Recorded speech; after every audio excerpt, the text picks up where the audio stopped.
Hey guys, over here at Disassembly Racing, and today we're going to be working on this 117-inch road glide for a one-day cam install. Are you not tired of leaving your bike at shops for a cam install and having to wait weeks? Well, our one-day cam install fixes that. At Disassembly, you can have your cam installed and dyno tuned all in the same day. So without further ado, let's get started.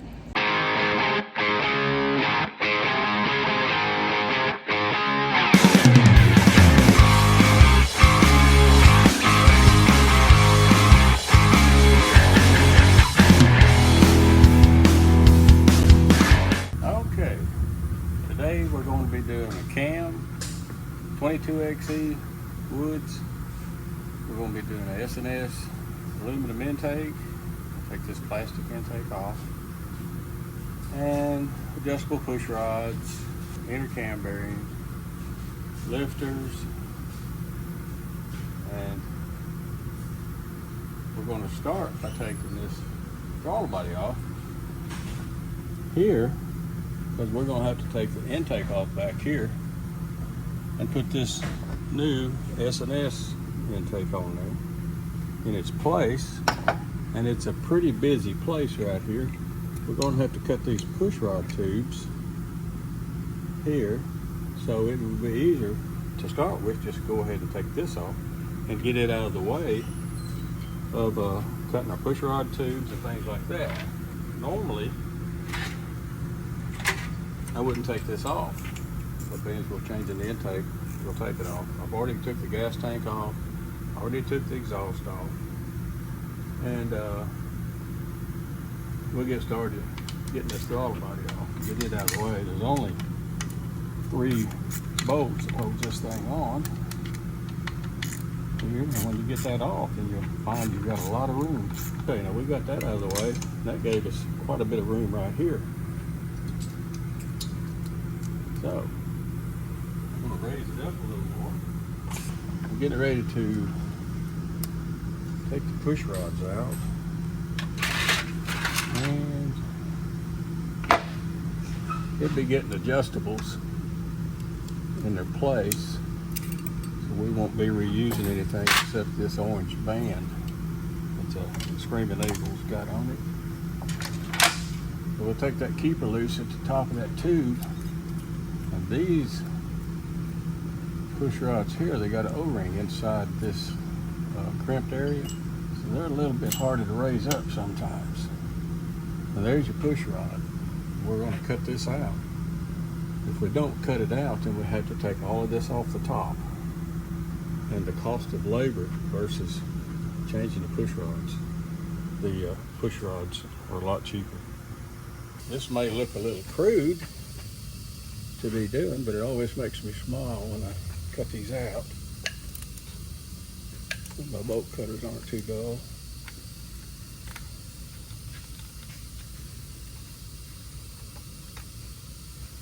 Alrighty.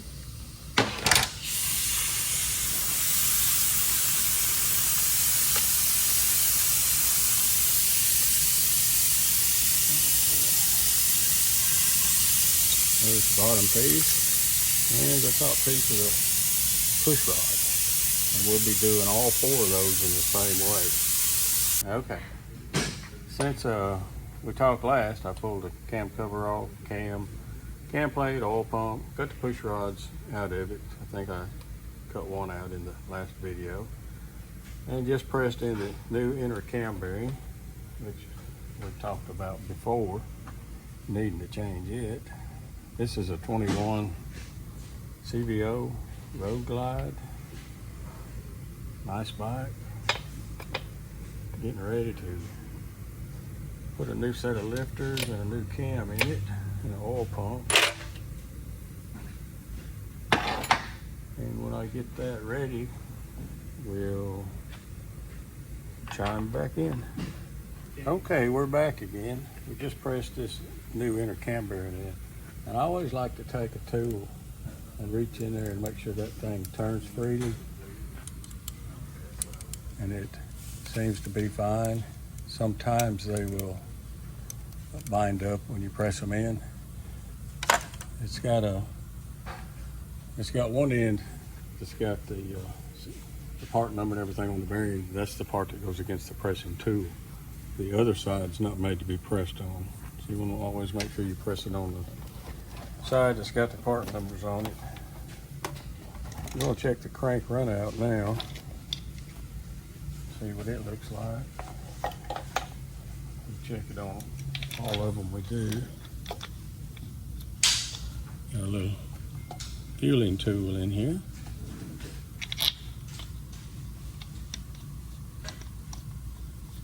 All right, we got the spark plugs out.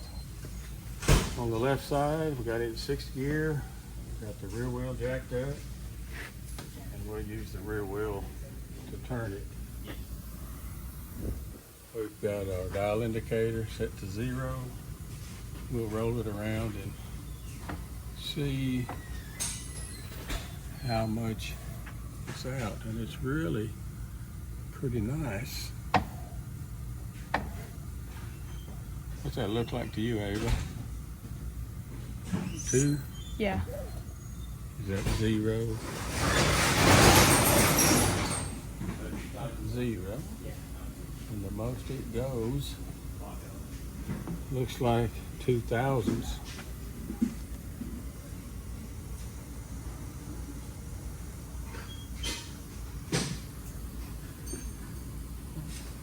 That's a pretty good one. That's one of the better ones that we see. Okay, so we're going to attempt to bleed the air out of these lifters the best we can before we put them in. We got this tool from Jim's that I didn't think a lot of to start with, but I really kind of like it now. Well, this thing works. Some of y'all may have one. Well, this thing works. You take the lifters and you put them in these little holes upside down. Set them down in there.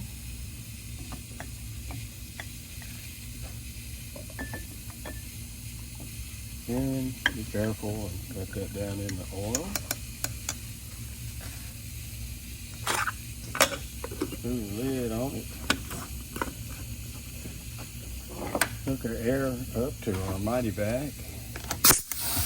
And it will pull a vacuum on this tool.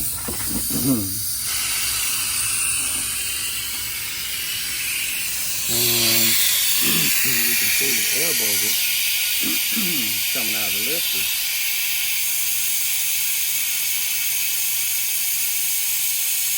That looks pretty good. Does a lot better job than an oil can, trying to pump oil in them. All right, we're going to put these lifters in. The good thing about these M8s is you can put them up from the bottom. With a twin cam, you have to pull the lifter covers off to put them in, so it kind of makes it a little faster. We got the air out of them the best we could. I'm going to put some assembly lube on them real well. And they've got a hole right there on one side for the oil to get into the lifters, the hydraulic part of the lifter. Well, which way does that hole go? This has got the hole lined up with the shaft in the roller. Some of them, the hole's over here. So you don't have a choice of how this goes in, but some manufacturers turn the hole a different direction. So which way does this one go? What I like to do is I like to feel up in the bottom and find the passage that the oil comes in and turn the hole that direction. Oil has no shape of its own. This lifter's cut right here, and that lets the oil run all the way around it. And oil exerts, or hydraulics exert equal pressure in all directions.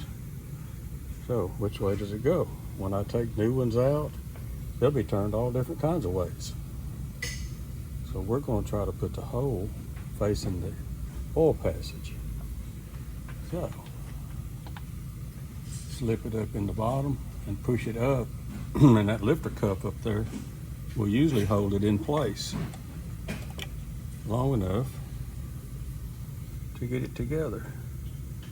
Okay, we've got all of our lifters in. Once I get the lifters in, I'll go ahead and slide the cam in just in case the lifters try to slide out.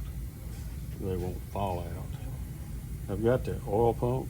He's got a Screaming Eagle oil pump, seal on the back of it. Good oil pumps. Got it oiled up good.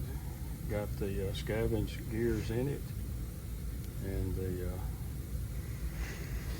pressure gears, or the pump gears, out. But right now, it makes it a little easier sometimes to put them in. I like to turn my crankshaft where this flat is facing that direction. Reach in here and get the scavenge gears lined up. I got me a couple of bolts stuck in it just to help hold it together. Seems to work pretty good for me. I'm going to try to get that lined up.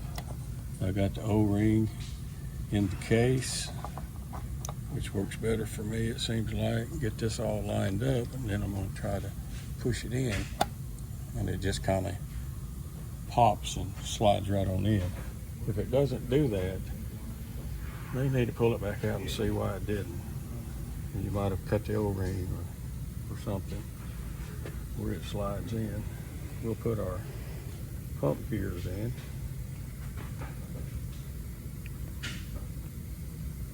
Oil them up good. This thing needs every chance it gets to have plenty of oil to start with.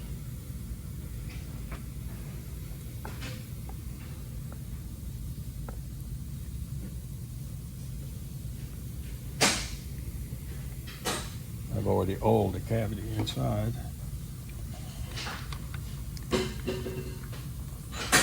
Try to slide that in there.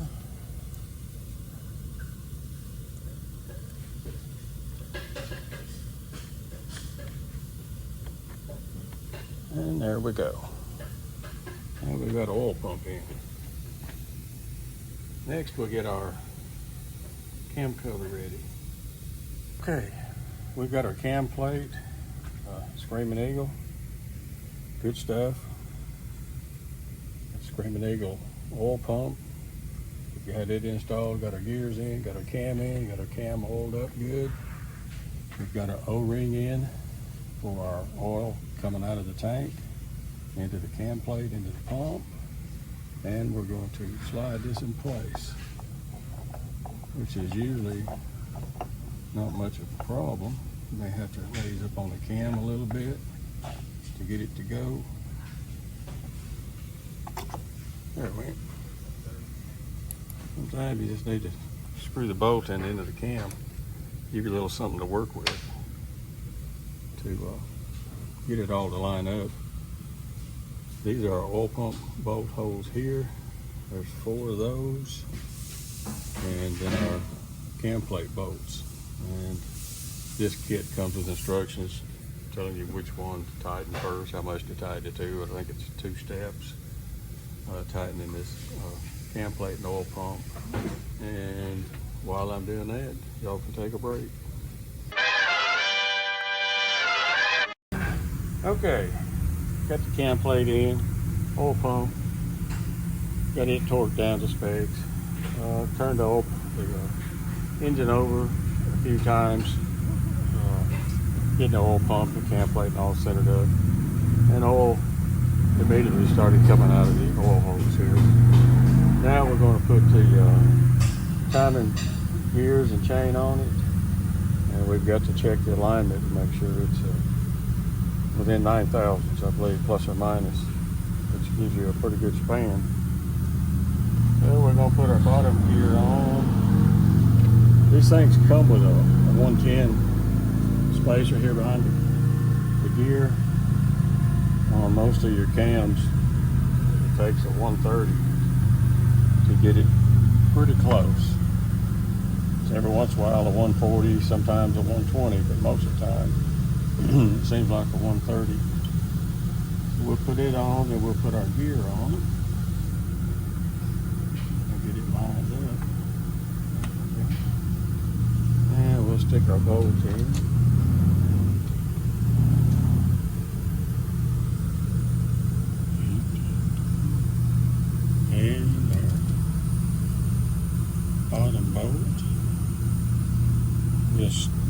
Looking up just a little. They don't have to be torqued or anything. Just as long as it gets slack out there.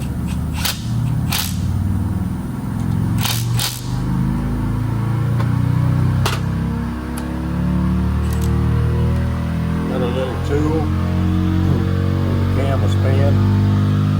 We've got a dyno in the background now. We'll line up our dots on our gears. Insert this locking tool in there so that we can tighten the cam gear up. I always like to feel it to make sure there's just a little bit of slack there. Take the straight edge, check it, see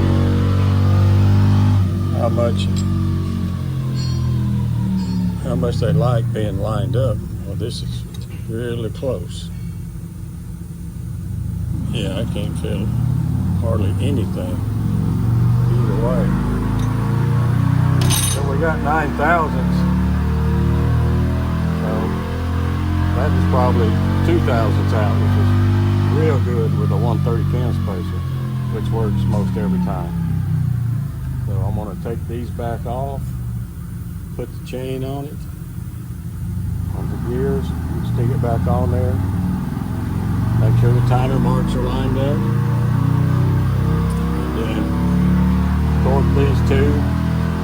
I torque the bottom to 25 and the upper to 35. I think the specs are 24 for the bottom and 34 for the top. But I always do 25 and 35. It's just really easy to remember also. Okay, so I'll get that chain put on and we'll go from there. Okay. Got a lot of noise going on. Now we lost power. Almost. Okay, we've got our gears on, our cam gear, our crank gear. We've got our timing marks lined up here.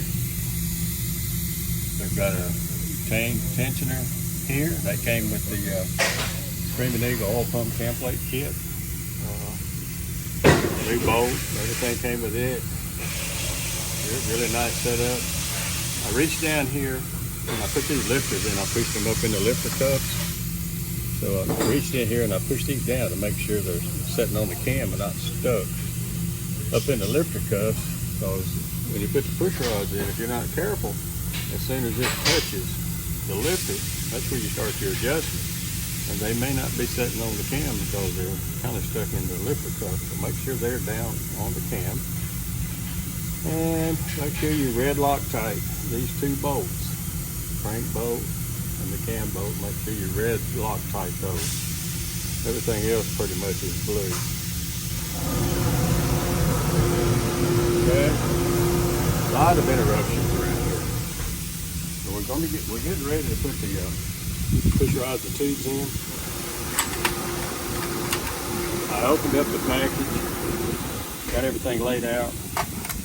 I blew air through all the push rods and looked through them to make sure they're clear. You never know. Just a good idea. And I'm going to get these ready to put in. And when you get your push rod tubes, if you'll notice, it has this little shim, spacer, whatever you want to call it, on it. Take that off.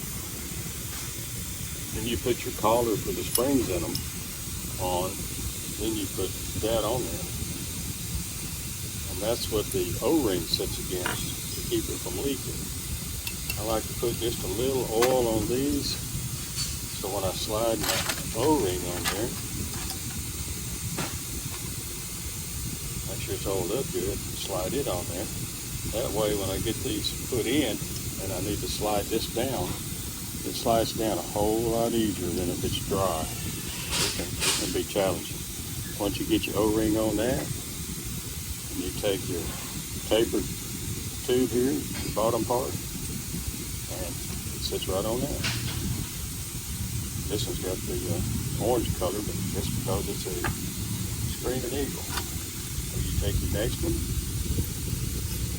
take it apart, take this shim off, get your collar, slide it on there. Got the little shim on there.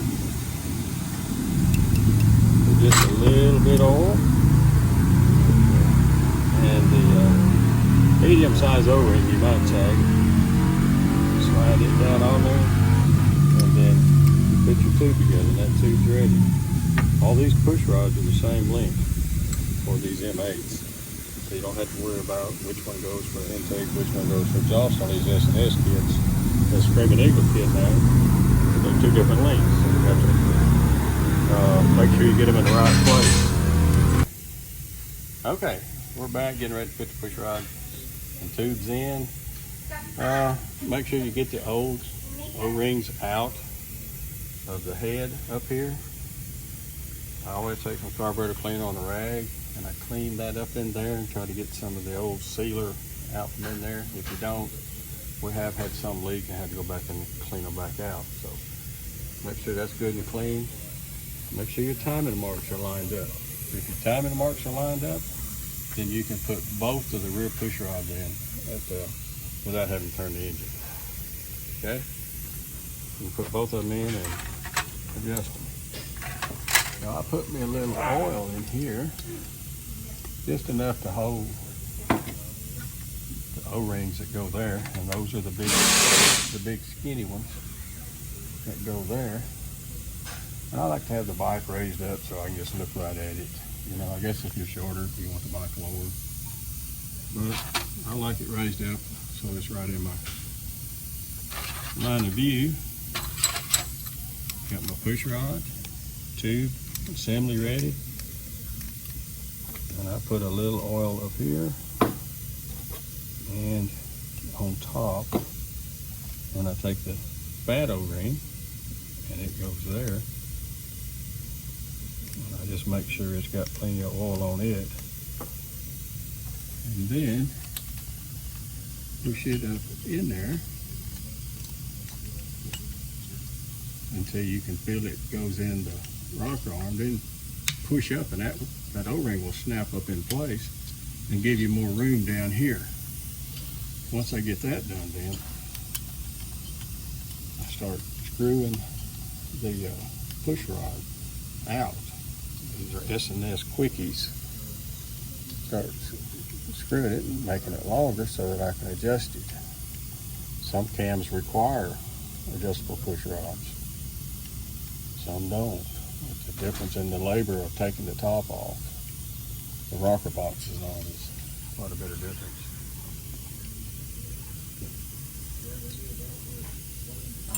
Okay. I'm going to use that wrench to hold that threaded part. All right.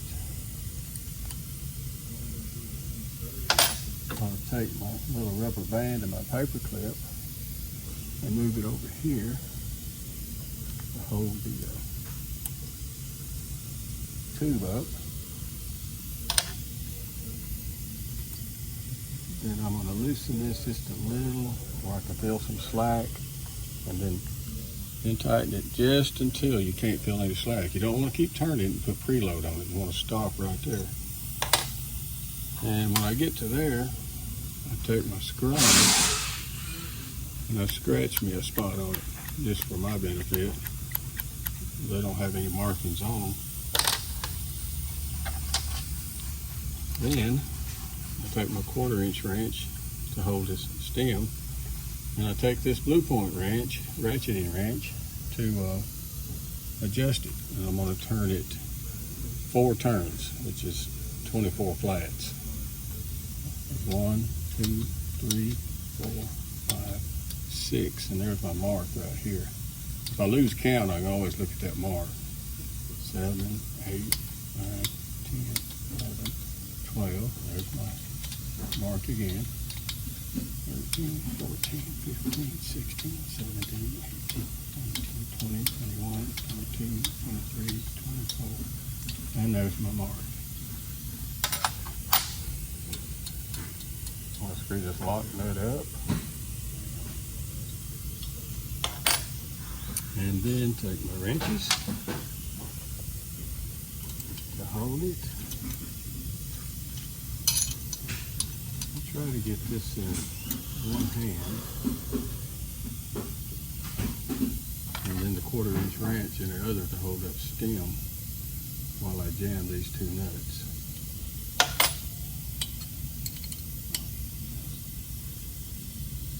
Lock them down, and that one's ready. That's just all. Now, because these are new lifters and haven't been pumped up, I can already spin them. If we were reusing the lifters that was in it, the stock lifters, I'd probably have to wait 15, 20, up to 30 minutes for that to bleed down so that I could turn it with my fingers. Because until you can turn these two with your fingers, you don't want to turn the engine over. You want to make sure they're bled down. So when you get these two in, then you take your cam timing mark, make 1 revolution of it, the crank timing mark, then the cam timing mark will be up here. Then you can adjust the two front ones the same way I just did this one. Okay, so being as I can turn this one, I'll take my paper clip out and slide that down. You see the collar sitting up there? I got to get it down. That's why I like the oil on that O-ring. And I'll push this back up in the head. Okay. And you take this tool, push that down, that spring in it. You slide on this keeper. Push it on there good. And that will hold pressure on that tube and keep this inner O-ring tight, keep it from leaking. So I'm going to go ahead and put this next one in. I'm going to turn my crank 1 revolution. That'll turn the cam gear half of a revolution. Then I can adjust the front tube in the same way. Okay, we get that done, we'll move on. Okay, got the cam in, bearing, we got the intake on, got the air cleaner back on, got new injectors in it, little oversized injectors. Putting 4 new plugs in it. Got a nice D&D 2-in-1 sitting over there to put on it. And get all that on there to be ready to go tune. Okay, the bike is on the dyno and we're about to hook it up and get started.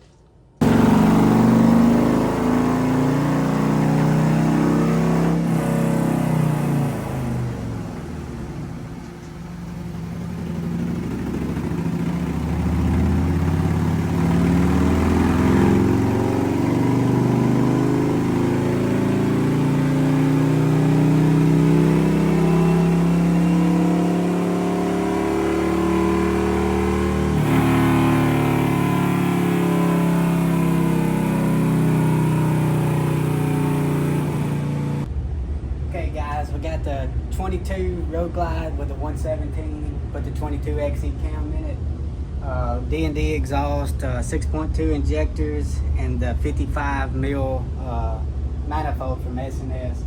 So torque curve is awesome. It just don't get any better. I mean, we got a flat torque curve all the way across. Ended up with 124 max power and 131 max torque in SAE.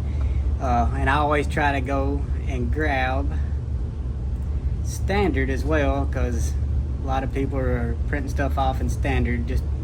So if we go to standard, we got 126 and 134 in standard correction factor, and that's just the correction factor that the dyno is looking at.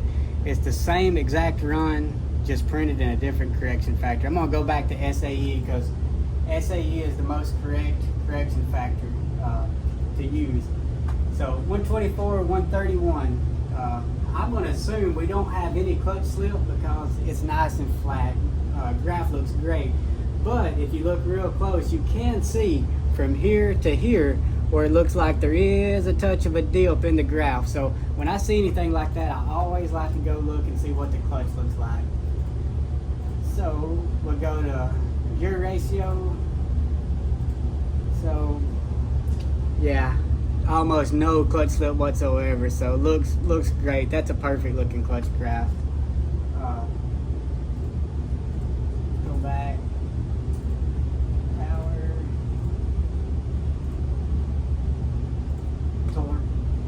let's also look, a lot of people like to see, we can go down here and see what the speed is. So this dyno run went to nearly 160 miles an hour in 6th gear.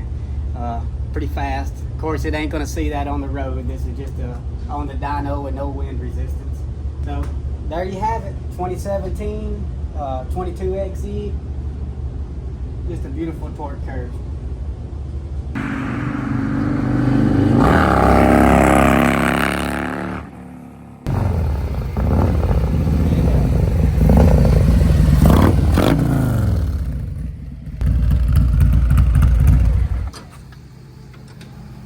There you go, guys. 1 day cam install and tune. Ready to go home.